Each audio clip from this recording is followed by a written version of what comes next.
This is the Power BI and More podcast from CDM Audio with Ulrik Carlson and Joel Lindstrom. This episode is brought to you by KingswaySoft. KingswaySoft is a leading integration solution provider offering software solutions that make data integration affordable and painlessly easy. Thousands of enterprise clients from over 70 countries and regions rely on KingswaySoft to integrate with data for various business systems in order to drive their business efficiency and fully leverage their information assets. KingswaySoft is a leading provider of Microsoft Dynamics integration software, including Dynamics 365, AX, NAV, GP, SL, as well as many other applications. We thank KingswaySoft for sponsoring Power BI and More from CDM Audio. We have a lot to talk about. It's been a couple weeks since our last episode, and in that time we've had the 200 and some page business applications October release notes, and we also had the business application summit where they showed a lot of cool stuff. So have you got a chance to digest the release notes yet? So as much as I could. So I probably like you, I've been doing a lot of just searching through the document. Doing control find, searching for Power BI, and I read every word. Kind of going through every topic. I won't say I read everything in detail. There were areas like finance and operations, etc., that were not related to Power BI or Dynamics customer engagement that I kind of jumped over. But I've been having a good look, and there's actually a few things that I think looks very interesting from a Dynamics 365 and Power BI perspective.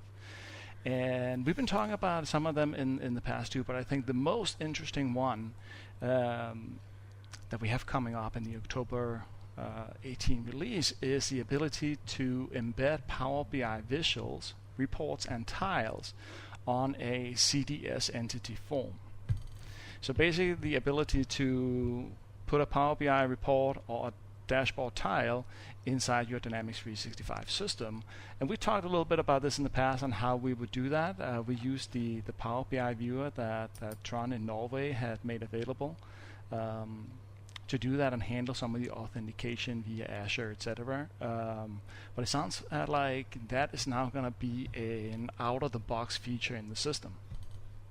So that's going to be very interesting. It's really going to change the game a lot on what you can do and how you can use Power BI in context of Dynamics 365, and really, not have this extra hoop that you have to go through in order to see those visuals. So it's going to be just a supported control, like the map control? So it'll be interesting to see what it'll actually look like.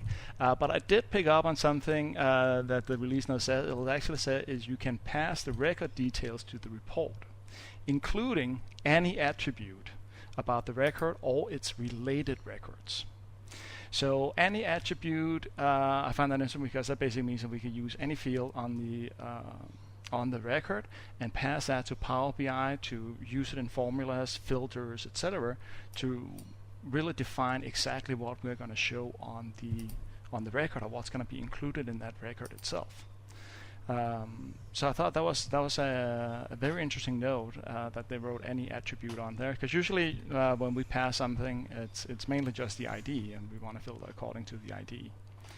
And that was the tail end of the comment there, was that it was any attribute about the record or its related records.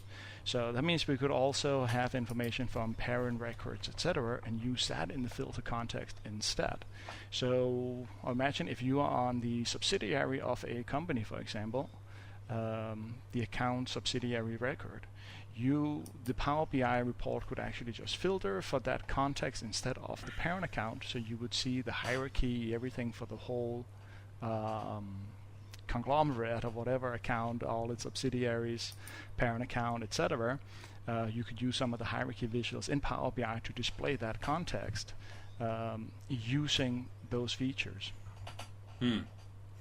So I think that really opens up the door to some of the things that we've had to use the Power BI viewer solution or development, etc., to do will now be like baked into the system. And obviously, with having that out of the box, it's going to be a feature that a lot more people are going to take advantage of. So I think that's going to be really interesting in how you can use Power BI.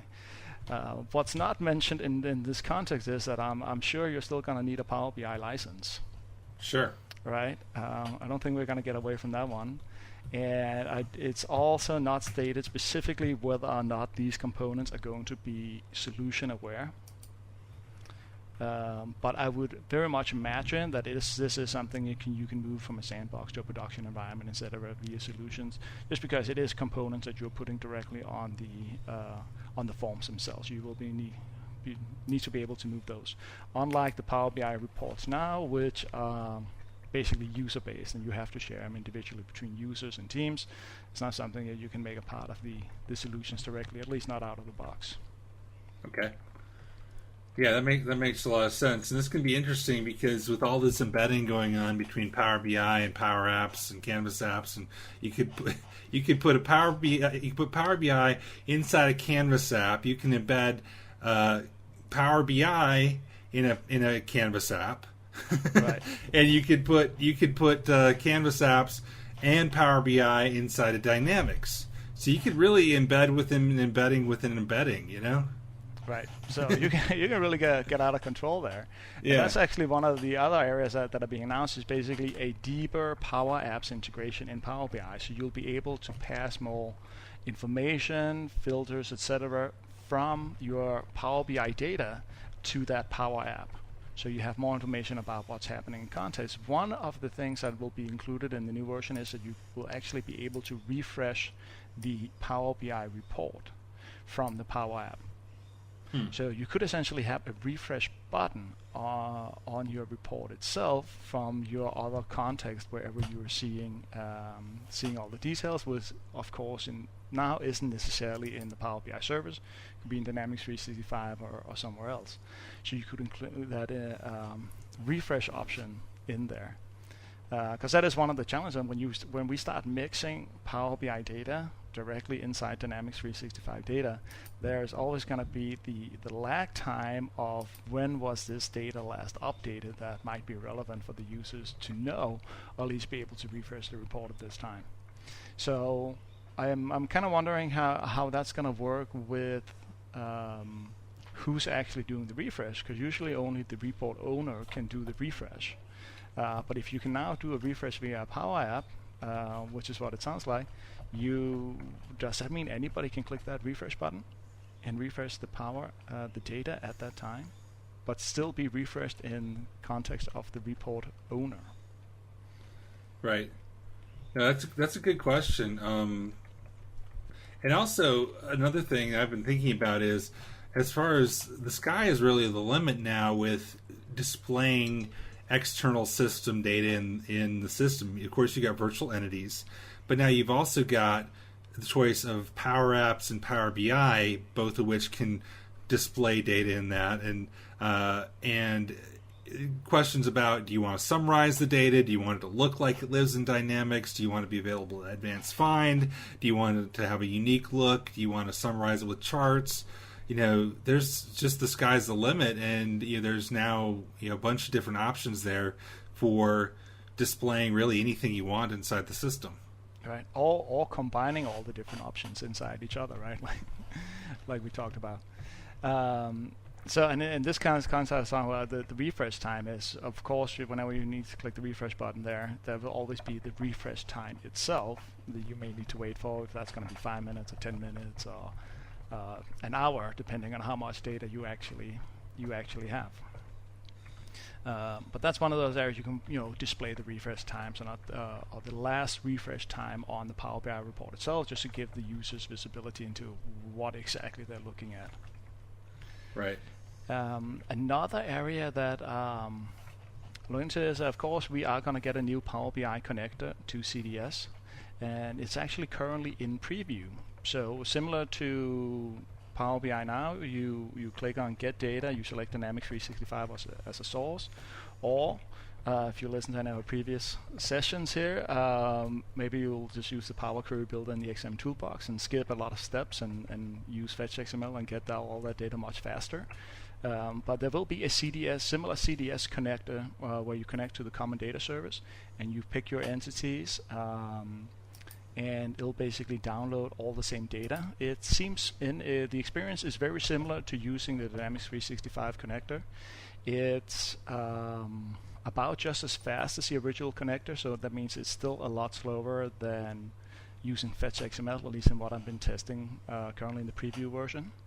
One thing that's worth noting though is the CDS connector for Power BI when you pull in your Dynamics 365 data for option sets. It will actually bring in both the option set value as well as the label for the language of the user that you're logged in as. So when you have your status reasons or your sales stage codes, etc., it'll bring in qualify or negotiating a close or active, inactive, instead of just 0, 1, 2, 3 or whatever the individual values are. So it's giving you some more information there that wasn't available out of the box in the old connector. Obviously, that's something that we can get directly with Fetch XML too. One thing that the CDS connector does not have is that when it comes to lookup fields, it just gives you the unique ID of the record that you're looking up, the parent account, the primary contact, etc. Just gives you the ID for that. It doesn't bring in the name of the account or the name of the contact or the owner, etc., like you can with Fetch XML, for example. So there's still some benefits, actually quite a few benefits to still using Fetch XML as opposed to using CDS. Of course, that connector is still in preview, so we're going to see once October rolls around to see if there's any additional goodies included in that connector. Okay. But for now, I think I'm at least personally, I'm going to keep using the Power Query builder and use Fetch XML because that have by far the best performance, and the data is the easiest to work with in terms of like changing names and getting all those option set values and lookup field names, etc. Okay. So then in the release notes, there's one last item directly is that you will now be able to show measures as a clickable URL. I'm not sure if clickable is a real word, but that's what it says. So you can actually create links via a measure. So, and just to sum up what that means is that usually you create new columns or you create new measures when you're creating your DAX formulas inside Power BI and do calculations. So whenever we wanted to create a link had a list of accounts and we wanted to create a link directly to the account record, we would do that as an additional column in the database. So we would literally create a new column with the entire link generated from the information with the account ID and all the other information that's required to generate that URL and store it in the data set as a separate field. You could use that same DAX formula as a measure, meaning that it's something that's being calculated whenever you view the Power BI report. It's not being stored as a part of the data. So that gives you some more flexibility in how you work with the fields, how you can work with those links. You can actually use more information with the measures or base some if-then statements or some logic in the measures that you might not be able to when you're doing it as an additional column. And of course, there's also the added benefit of you are not necessarily wasting any space in your database. Just by having a whole bunch of link fields, you're only generating the links for the records that are actually being shown on the screen. You don't necessarily have a million contacts with a link for each of them, which isn't necessarily needed when you can just generate them for the 10 contacts that are actually shown on the screen. Okay. So that's coming the October release too. So that gives some extra flexibility too in what you can do with the links back to Dynamics 365, and of course any other application that you might want to have records linked to something specific. Okay, I've got a few more semi-related things from the release notes that have jumped out at me that you didn't mention. Right. One is Power BI dashboards in portals. Right. That's exciting. Yes. And that's one of the things that a lot of people have asked for. I got these dashboards. I want to do that. Now, I don't know if you know anything about what kind of external licensing that means. Does that mean that is the portal user going to have a Power BI license to use that? So, right now, whenever you would do that inside portals, you would use the Power BI embedded feature where you would pay per view. So you pay something around like 5 cents or something, very small amount, every time a customer would log in and load a Power BI report, and then for that session, you would pay about 5 cents. So I don't know if the licensing is going to change in that context, because what Power BI is also doing is that it's also starting to allow you to allow external people to log into your Power BI reports, for example, assuming that they have an Office 365 account and licenses and all that other stuff. So I think it's a question of whether or not people will be able to share licenses. Of course, we also always want to have a disclaimer when we talk about licenses, right? We know nothing about licenses. There's our disclaimer. Always need to to consult your local license expert with the most up-to-date information, because we say, wow, that's a cool feature, right? But we don't know what license it takes. Okay. All right. So the other two things, and these are minor or major depending on your perspective, is, even with Power BI, most customers who use Power BI still have a need for paginated reports. Things like, I want to generate a quote or something like that. And sure, you could use document templates, but a lot of people still use SSRS reports for that. If I need to have it that I could generate a PDF or an Excel spreadsheet that fits a certain format or mimics a paper form and hand to somebody. And as you know, if you spend any time with Dynamics, mobile SSRS reports have never worked, and they don't work in Unified Interface. But in October, they're going to be SSRS reports in Unified Interface, including on mobile. And so that's good news if you have paginated reports. And the other thing is, if you have Power BI Premium, they announced a preview of a feature where you can actually use Power BI as your SSRS server and run Power BI, run SSRS directly from Power BI. All right, so you would need an additional server in order to do that, but of course you would then have to invest in Power BI Premium. Right. Which if you want to get rid of your servers and everything, there might be an ROI in doing that. Yeah, and if you already have Power BI Premium, then probably the demand, if you have enough users, at a point that Power BI Premium, you actually get a discount compared to buying the Power BI Pro licenses. There might be some additional savings there. Right. Okay. So I think we've summarized, I guess, the big headlines about Power BI and reporting from the release notes. Yeah, and then we can revisit it in October and see what actually happened. See what we were wrong about. So you were not at the Business App Summit, but I believe you watched some of the sessions. I did. What jumped out at you from that? Unfortunately, I missed out. I think that looking back at the sessions and all the comments on Twitter, etc., for me, the role that I'm in, I think the Business Application Summit versus Ignite, the Application Summit seemed like really interesting. So I was sad to miss this one out because there was a lot of good sessions going on, and of course a lot of the new features were presented in details with workshops, etc. And I think we got some answers to a couple areas that we've been talking a lot about here in the previous sessions. What's coming, what's going to happen with Power BI and CDSA, for example. Common Data Service for Analytics. We were also talking about Customer Insights, which I've been very excited about. So I think we kind of got a peek at what the final versions of those products are going to look like. So if we start talking about the Common Data Service, a couple of times we talked about CDST and CDSA, and interestingly, CDSA is now called Self-Service Data Flow, which isn't necessarily a product name. It's more so a feature within Power BI, which is basically where you use Power Query, self-service, to prepare all your data into data flows. So of course the question is, what is a data flow? A data flow is the new data pool that I think we mentioned briefly.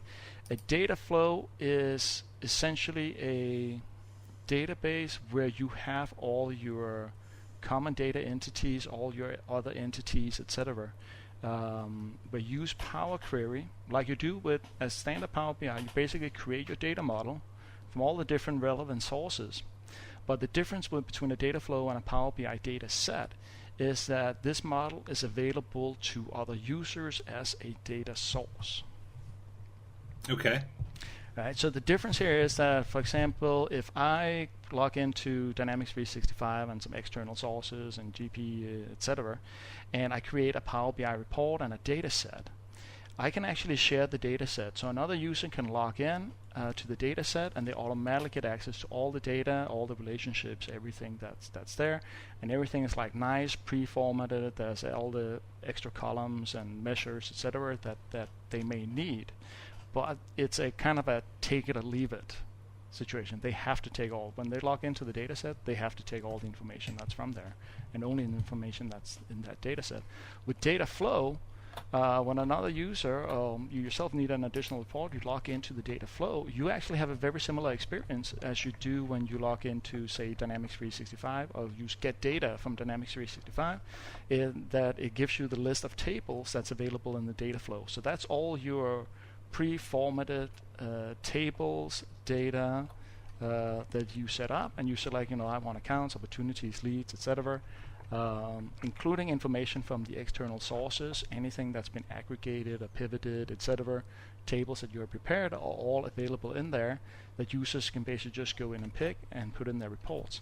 So that task, and one of the reasons that Mohammed and I invested some time in building that Power Query Builder tool of changing all the field names, all the data types, and really preparing the data so it's ready to use is something that you then can do one time for an organization, and then basically all other users have this master data set, if you will, where they can log in, and then they just start pulling the data of these specific entities that they're actually interested in. So the data flow happens, uses Power Query. So everything you learned about Power Query in the Power BI desktop, etc., that still works. However, when you set this up, you do it online. So you actually create your data flow online, and it'll open up a Power Query editor, which online, in the online version, a web client version, which looks very similar and does all the same things as the desktop client does. So there's really not any big differences there. When you log into your Azure SQL database, for example, if you're using data export service and you pull information from accounts and leads, etc., you can specify that this data actually belongs to where this data belongs to in the common data service, so accounts belong to accounts, etc. So it knows where all the data is coming from. And you also specify all the refresh rates. So how often does this data need to be refreshed? Of course, as fast as Power BI allows it. And it also allows you to do incremental refreshes. So you can say, I want, of course, first time around, you're going to load all the data, and then it's going to update daily or hourly. But on the daily refreshes, we only want data updated from the last 6 months, or the past year, or the past 2 years, or whatever is relevant. So if you have 5 years worth of data, you don't have to refresh 5 years of data every single time, which what Power BI is generally doing now with the regular data sets. So the data flows gives you there some additional options. Okay. I was going to ask you too on the CDM getting Power Query support and IntelliSense for Power Query. How does that change things? So that's right. IntelliSense will be, I don't know if it is supported yet, but will be supported in Power Query. It will be. It will be supported. So I haven't seen yet how it works. So I think, interestingly, that's going to be a nice feature, and it's going to be interesting to play with. I honestly haven't done that much manual work in Power Query recently, just because I've used the Power Query Builder to do most things for me. See, I just asked you that so you could put another plug for the Power Query generator, yeah? But yeah, it's interesting, and it's something that definitely has been sorely missed. So, you have access to your data model, the fields, and in particular, all the different functions that you want to use in Power Query will probably open the door for a lot of people, because getting the syntax right and getting, at least now, get very limited feedback on what you did wrong in your setup. I think that'll be very helpful in people starting to take more advantage of the more advanced features in the Power Query Builder, and not just actually do something in the Power Query editor. Although, as I'll say, you can still do most things via the interface. But I was more asking though, with CDM and CDS, Power Query is going to be the query language for CDM. beyond Power BI. And so that's what how does that change things versus right now you're connecting to the dynamics? Do you see down the road, are you more doing a CDM connection? I see a bigger audience for your Power Query generator beyond Power BI. Right. So, and I was actually looking through the preview connector for that, and a lot of the syntax is very similar. There's something that's a little different about the source information connecting to the common data service instead, the common data model instead of Dynamics 365 directly. But a lot of the data information that we can pull is essentially pulling from the same database, right? So a lot of things that we want to do with the data is exactly the same. So that part of the Power Query string is going to be the same, but there's going to be some difference in information. It's like, are we pointing to the account table through the common data model? Are we going straight to Dynamics 365, for example? Or are we going to an Azure SQL database if you're using the data export service? Right. And to make it even more interesting, the CDM is getting third-party application templates, one of which is Salesforce.com. And so here's what I'm wondering. If you were to write a Power BI, if someone who had Salesforce wanted a Power BI dashboard, would the answer be, let's integrate via CDM and do our Power BI dashboard off the CDM data, which could be the Trojan horse to bring them into the business applications world? Because they would essentially have to put their data in the common data model. So they would be using a lot of those features. And then you could build a Power App on top of it. Yeah, and start getting them hooked. And basically. all of a sudden you're using Dynamics. Right. And essentially the Salesforce template that's available, and I always used to be like, oh, why am I always putting out a Salesforce template for something, right? When it's Power BI, and use that as an example. Of course, lots of people are still using Salesforce, but or people in Dynamics actually. a lot of the Dynamics 365 information. You don't really need a template the same way that you do for Salesforce, because a lot of the information is already built in. You have all these other content packs, etc., where you get a lot of that information too. So I don't know if you need a template. I haven't had an opportunity to try it out in details because I don't have a Salesforce access to a Salesforce subscription. But you already get a lot of that with Dynamics directly, so you wouldn't necessarily need that template itself. Right. But you're right, that Power Query is popping up in more and more places. So if you are a business analyst and you're working a lot with Power BI and learning DAX, is of course very important to do all the formulas, etc. But Power Query is showing up in more and more places, and as you mentioned, not just Power BI, Azure Data Factory, all these other places, just as the main way of querying data and getting data into the common data model. So learning Power Query is definitely recommended in this context, because it's not just Dynamics, it's not just within the Dynamics environment, it's basically everything that you want to retrieve or query into the common data model, query into Power BI, and including all the external sources. So one last thing on the data flow. What happens in the background in Power BI is that the Power BI service is that it actually gives you an Azure data lake to use. So it's basically setting up an Azure data lake in the background to basically pull all this different data that you're querying, that other people can access, and they'll basically pick and choose what information that they need to. Which is great, and of course there are some limitations to it, because they basically give you a free data lake with your Power BI subscription. Now, what you can do if you need additional features or basically have need for larger capacity, you can actually just put in the access information to your own Azure data lake, where you can opt the capacity. You have all these additional features that you can use with it, more machine learning, all those things. Then is what is built into Power BI, and it'll essentially use that data lake instead of the one that's inside Power BI. So you can open up the functionality from all of these other areas too, using those data flows. Oh, okay. So really open up, but then we're talking like a whole different area of big data and intelligence than we're normally talking about, and using Azure Data Factory and so on. where we start talking about a lot more external systems than just getting data from Dynamics 365. Okay. So as it means, I think we can, then stop talking about what is CDSA and what's happening. And you know what, the CDSA thing was confusing because CDSA was for analytics, but the other CDSA, the CDST, was known as CDS for apps, which if you abbreviate is CDSA. So it was just confusing. Right. And turns out that CDSA, the Common Data Service for Analytics, turns out to not really be a separate thing. Oh, it is, but it's getting all the data, or at least what the user is going to do is they're not using the Common Data Service for Analytics as a separate thing.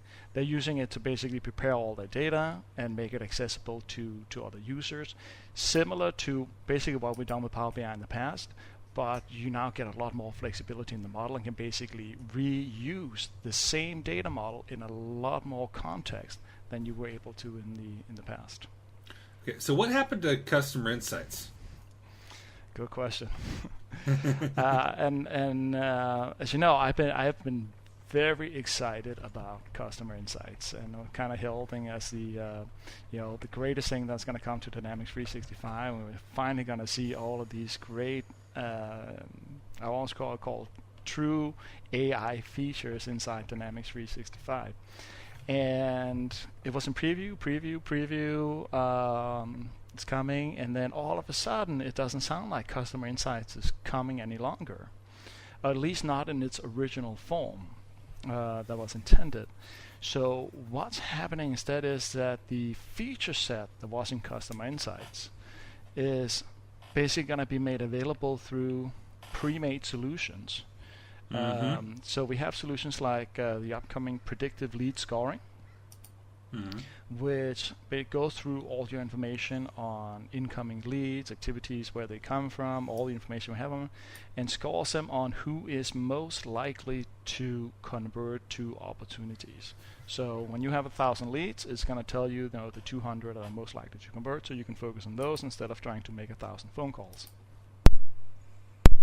Okay. The same thing with relationship analytics or sales insights. We've actually seen that one. That one's been in preview, so you've been setting up trials, etc. You may have seen the relationship analytics, and we have all these additional graphs and charts and visualizations on the opportunities and other places that basically goes through your email, all your appointments, etc. for each customer and each opportunity, and figure out if your relationship is status quo or trending up or trending down, depending on, you send your customer an email, how fast do they respond? Do they respond? And here's the thing is, emails?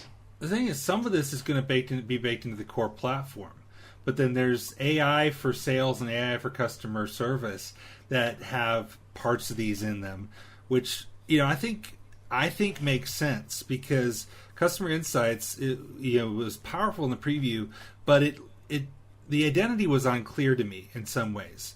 In that you set it up, it wasn't necessarily intuitive to use. And you look at Salesforce, they've got this Einstein thing, which is nothing we can't do, but it's better branding. And so, I think having the AI for sales, which has some other really cool stuff like phone call transcription and sentiment analysis in it. And what they told me was that's going to be its own product. So somebody who has Salesforce or SalesLogix or some other CRM system can license that and still benefit from it. It's not tied to, it's not specific to only Dynamics people can use it. Wow. So that's interesting.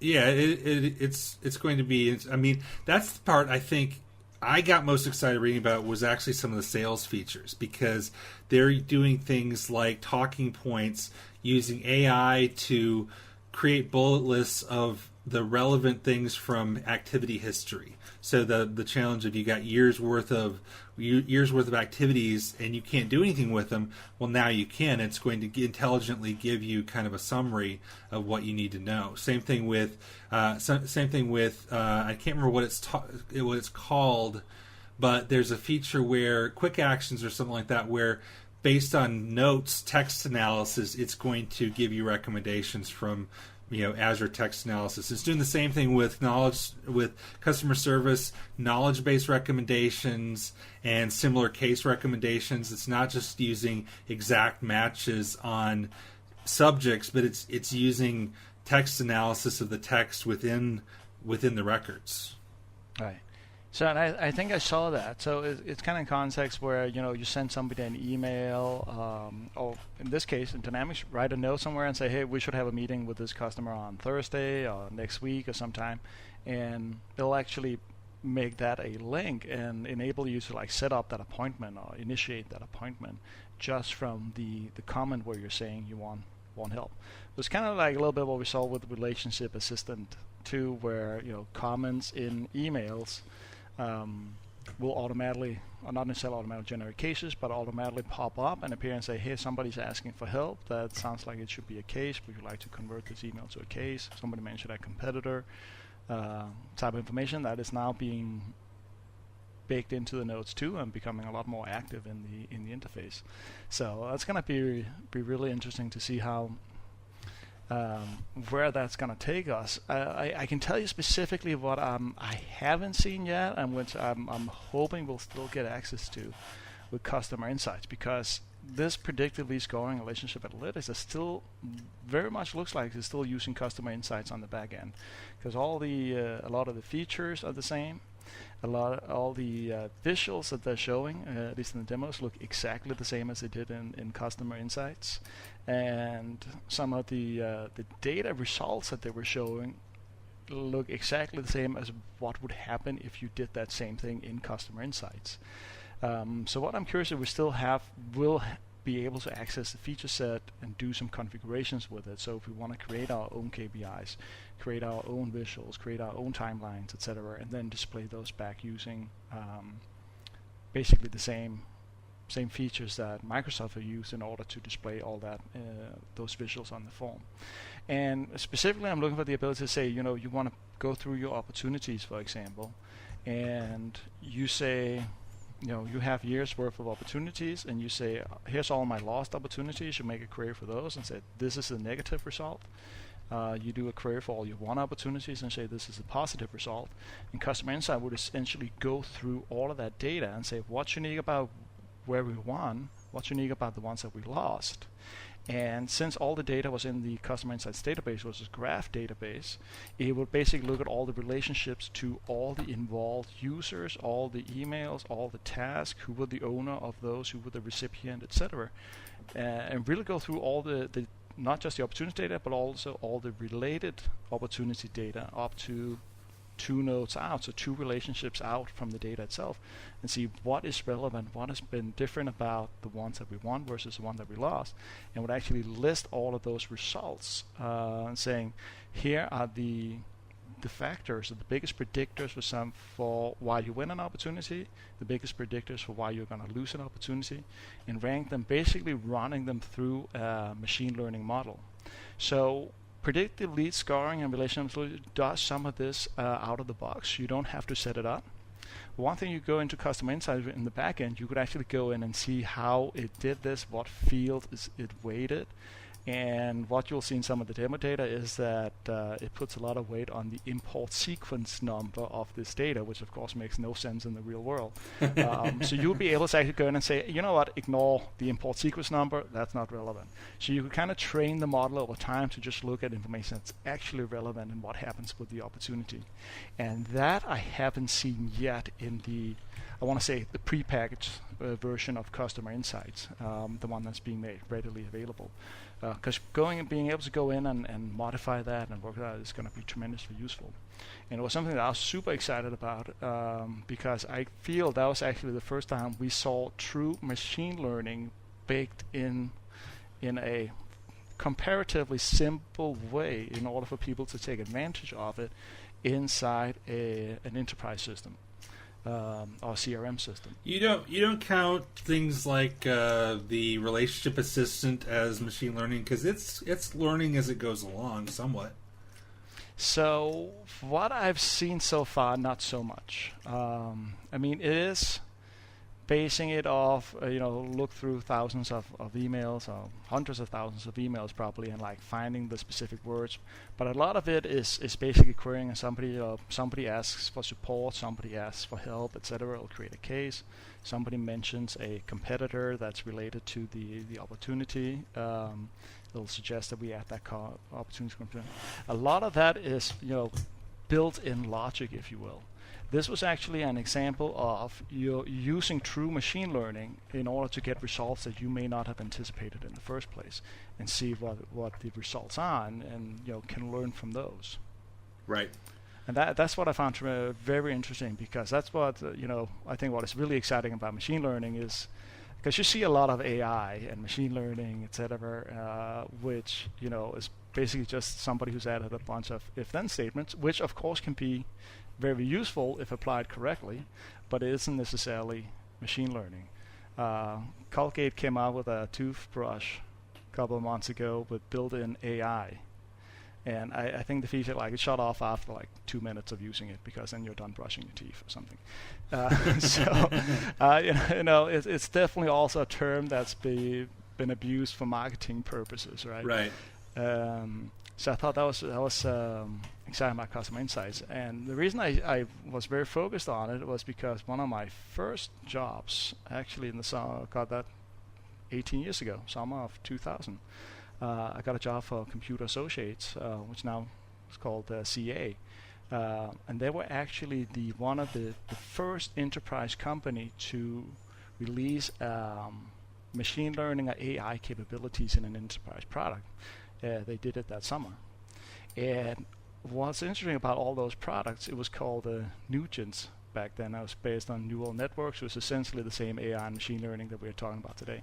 But everyone who's done it since then, it has always been so difficult to implement that no one ever really did it, unless you had very, very large investments, you had used machine learning on the side, and you had data scientists, etc.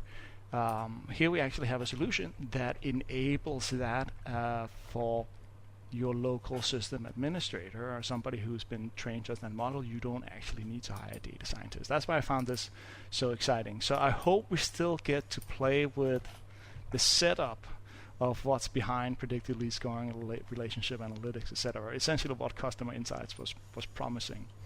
So crossing my fingers on that. Well, to me, the biggest thing with two things. One is predictive lead scoring. The potential issue I see with that is we've got lead scoring in Dynamics 365 for marketing. Having two different kinds of lead scoring, I understand why we do, but I think that's a little bit confusing. Right. The other thing I'm wondering is the Dynamics 365 for marketing, if you recall, was supposed to leverage customer insights for kind of advanced segmentation. So I'm wondering where that piece of it has gone as well. If that is, because even in the preview you were still using that. So that's, and I know there's some enhancements coming to the segmentation. So maybe that's the thing where it's going to be baked into it. Right. Yeah, I'm looking forward to seeing it, but it's even though it wasn't necessarily exactly what I hope, it's still good to see that we're still going to be able to take advantage of those features. And I think we'll open up the box more later on. Yeah, I think in some ways I understand if it's being just baked into more of a product, because you can sell a product easier than you can sell a platform. Especially if there's a complexity to it, where versus simple defined products like smart recommendations, smart for example, the using the Office graph to tell me who else in my organization is interacting with this person, that's really a good idea, and that makes it part of a core differentiator for the core platform, rather than here's this other thing that you can do. But then I think with the AI, read the parts about the AI for sales and AI for customer service, because I think pieces of what you saw in customer insights are going to be showing up there. Right. So still curious if they're using the same backend or not, but it looks very much like they are. But right. I don't think anyone, at least outside of Microsoft, actually knows exactly what they're doing. Well, we'll find out soon. All right. Any closing thoughts, Ulrik? So, no, that's actually one thing I wanted to mention about the most recent update of the Power BI desktop. Actually, the Power BI service is not even in the desktop yet. You can actually now use colors to do conditional formatting on your reports. Colors from a field. So if you have it in your data set... just like I could in the 2011 Outlook client. Exactly. Or, well, I mean, you would have the color code in the field. Right. So you would say, if you have a list of cases, for example, high, low, medium, high, medium, low priority, and you have the, red, yellow, green, etc. Type options, you could actually have a field with the color code in your data set, and then you can use that color code in your Power BI reports to conditionally format your reports using the right colors. The reason I think that's interesting is when we get the data from Dynamics 365 into Power BI, we can actually query the option sets directly. And when we do that, we can actually get the description of the option sets, and not just the value and the label, but also the description, as well as the color code. So the color code is on the option set is one that's being used in the new unified interface. So when we see that list, you have those colors on the sides depending on your settings, and being used in some of the visuals in there. You can actually use those same color codes and use that as conditional formatting inside your Power BI report to make sure that they're consistent. So if you add new values, change colors, add new values, new colors added to those, your Power BI report will automatically be updated with those new colors based on the metadata that you set inside Dynamics 365. Nice. Nice. I know a lot of people are really picky about those colors too. So you can specify what color you want them to be in the color palette you want to use. Yeah, so you can use name colors and you can use hex colors, basically the same colors that you define inside Dynamics 365. So you can use either. And guess what is a really easy way to query those option sets? Would that be the Power Query generator? The Power Query builder. Yeah, yes. Power Query builder. The XML toolbox. Yeah, so whenever you have a query and there's an option set included, you have an additional tab called Option Set Queries. Click on that, and you have the queries for the option sets. But plop that into a separate query, and it'll bring out the options, the option set with the values, labels, and the color codes. So you have all the information there as you need it. Nice. Nice. Well, make sure you go get that if you don't have it. Thanks, Ulrik. It's been a good update. Thank you. Thanks, Joel.